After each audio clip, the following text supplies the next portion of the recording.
est important qu'avec le gouvernement du Burkina Faso, nous soyons en mesure d'accélérer toute intervention qui nous permettra donc de mettre fin à ces pratiques néfastes, qui est ancrée dans les traditions et dans les coutumes dans plusieurs pays de la sous-région, hein, particulièrement la zone sahélienne, et qui se perpétue de génération en génération.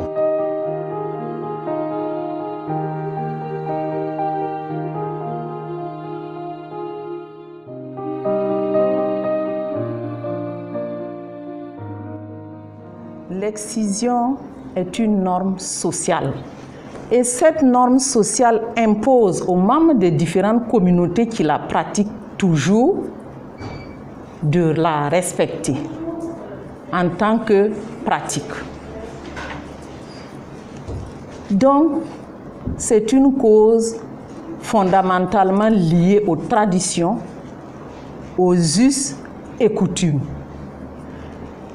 Une famille qui excise sa fille pense qu'elle doit le faire pour être en conformité avec les attentes sociales.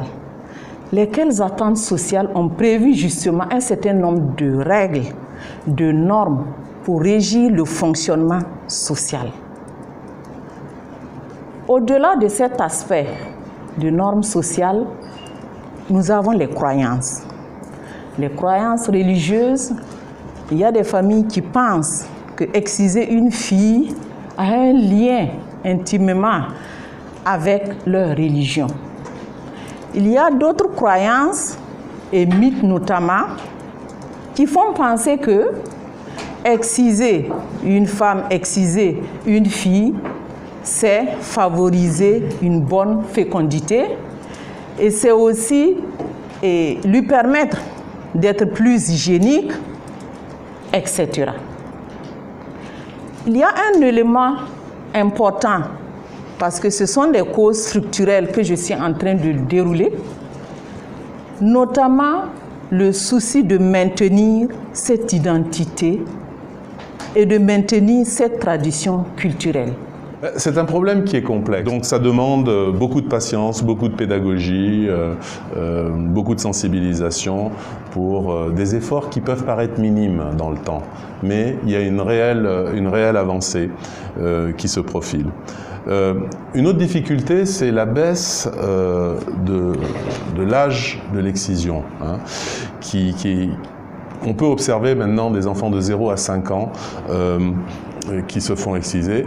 Cela dans la clandestinité, hein, de la pratique.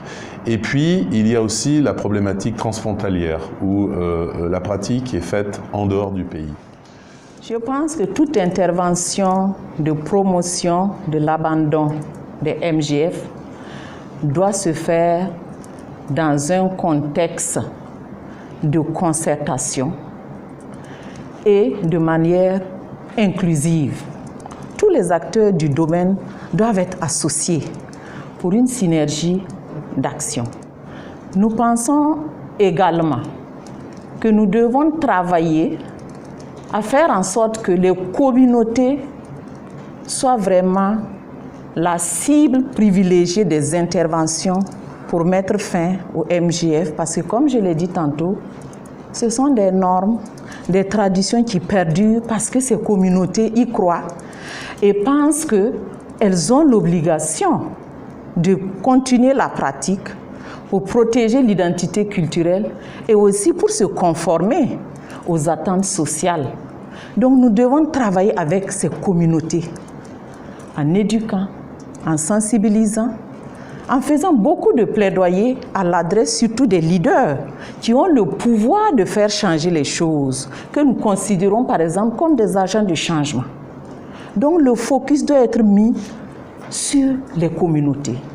Une fois qu'elles sont formées, nous devons les accompagner à mener une réflexion endogène sur la question afin de trouver les solutions adaptées à leur contexte et surtout les alternatives à l'excision, parce que l'excision a une fonction sociale. Il va falloir trouver ces alternatives qui vont jouer le même rôle de fonction sociale afin de convaincre les communautés de la nécessité d'abandonner cette pratique-là. L'autre élément de réponse, c'est renforcer les capacités des filles afin qu'elles puissent prendre la parole et contribuer aux réflexions, prendre la parole pour se faire entendre. Ça également, c'est nécessaire. Et enfin, nous devons assurer un mainstreaming de l'excision dans tous les processus de planification. Tous les secteurs de développement doivent en tenir compte. Récemment, nous avons connu des problèmes d'ordre sécuritaire et donc l'inaccessibilité de certaines zones dans le pays rend les efforts de sensibilisation plus compliqués. Et puis malheureusement, avec la pandémie Covid-19, ça a rendu la problématique d'une coordination des réseaux de soutien social et de protection des filles à risque plus compliquée. Et donc, il faut qu'on trouve des stratégies alternatives nous permettant donc de pouvoir aller de l'avant avec ces stratégies de communication et autres dans le contexte du Covid.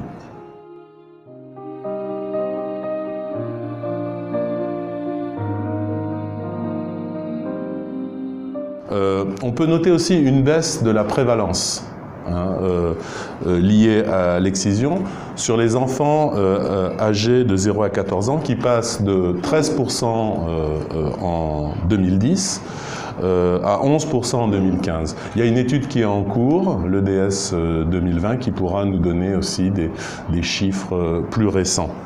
On peut aussi noter le nombre de villages au Burkina Faso ayant publiquement déclaré l'abandon donc des mutilations génitales féminines, qui est passé de 754 en 2017 à 4102 en 2020.